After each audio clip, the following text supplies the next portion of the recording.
Folks, I started this just now. I get frazzled by the technology.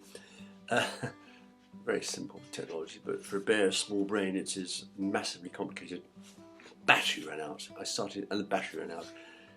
It showed lashings of battery and then it went to red, and so I had to stop it, plug the charger in. Anyway, I was just what I said was I just been shopping and I went and bought this. Yum yum yum, serious yum, that one. And I just thought I'd let you know, because what I'm going to do is I'm going to get the poems done.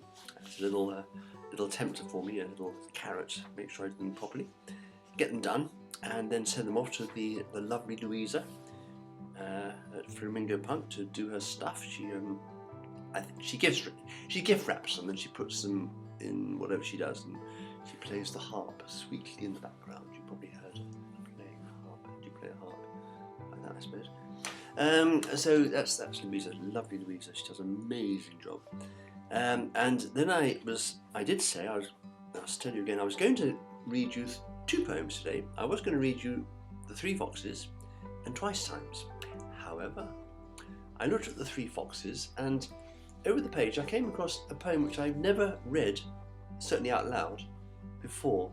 And it's a very funny, very clever, very short poem. It's called Politeness. So what I decided to do is to read The Three Foxes, then read Politeness, and then to read another poem which is called The Christening. You may remember in a previous recording I said there were two mouse or mice poems. Christopher Robin mice mice poems, and I read one of them earlier, but we'll have the second one today, all about a dormouse. But let's start with The Three Foxes. Let's show you some pictures. And there are three foxes. They get up to all sorts of things. And there they are, doing whatever they're doing. And up here they are catching wormses, or catching something or others with wormses. And down here, there, they are catching wopses, which I think are the same as wasps. And over here, they go to a fair and do all sorts of antics, get up to all sorts of antics there, which you'll hear about. And then on this side, of course, you see that poem I mentioned just now called Politeness. But I'll come on to that in a moment. Let's first of all have the Three Foxes. The Three Foxes by A. Milne. Once upon a time there were three little foxes who didn't wear stockings and they didn't wear sockses, but they all had handkerchiefs to blow their noses, and they kept their handkerchiefs in cardboard boxes. They lived in the forest in three little houses. They didn't wear coats and they didn't wear trousers. They ran through the woods on their little bare tootses, and they played touch last with a family of mouses. They didn't go shopping in the high street shopses, very wise, but caught what they wanted in the woods and copses.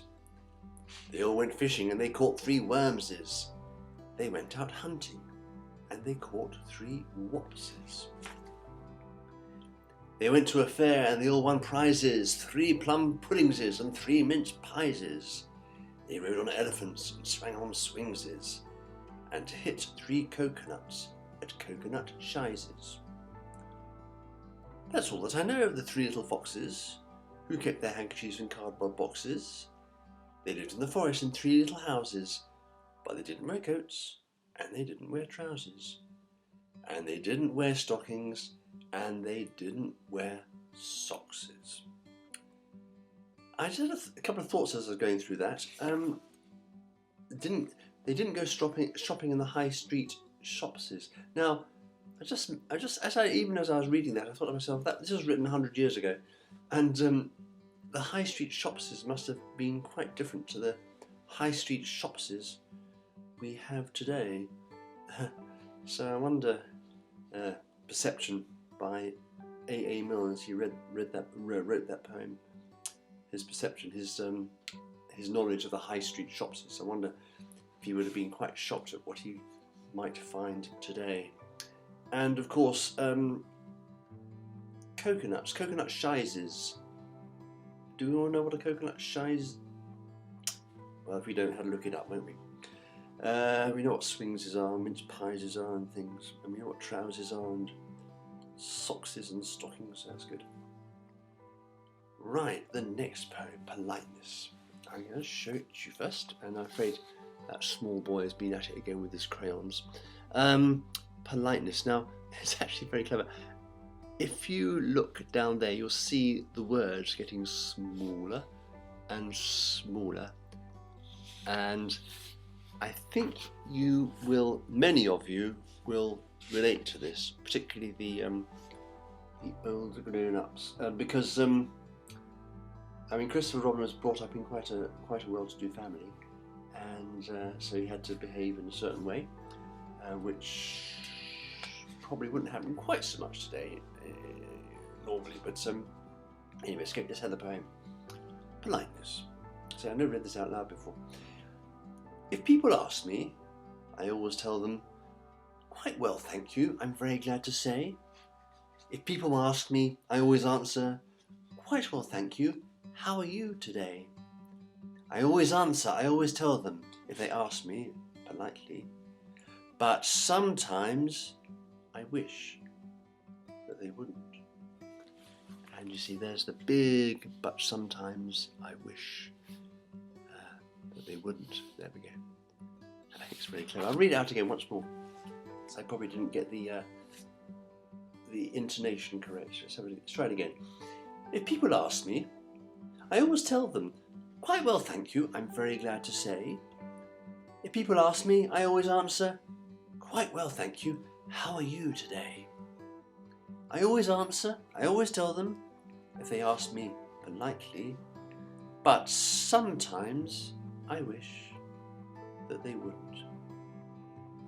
Yes, I think many of us will be able to relate to that. I certainly can. Right, poem number 3, which is French for something or other. 3, I think.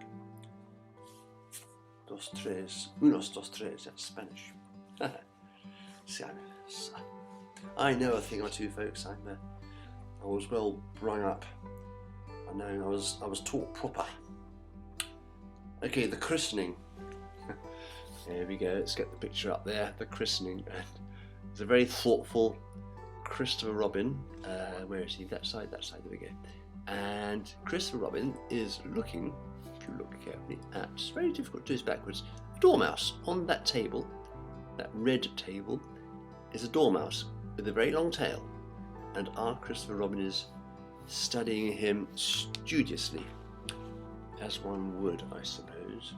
It's a delightful poem. Delightful poem. The Christening by A. Milne. What shall I call my dear little dormouse? His eyes are small, but his tail is a normouse. I sometimes call him Terrible John, because his tail goes on and on and on. And I sometimes call him Terrible Jack, because his tail goes on to the end of his back. And I sometimes call him Terrible James, because he says he likes me calling him names. But I think I shall call him Jim, because I am fond of him. Oh, isn't that sweet? Isn't that sweet? Takes you back to the days when I had little pets. I had lots and lots of guinea pigs. My first guinea pig was called Snowball, and he was a white rosette, as I recall. Anyway, there we go. Right, folks, I think that's probably, hope you've done the biz, and let's call it a day. And it's a day. It's definitely a day. And look forward to seeing you next time. Thank you so much for turning up. Bye for now.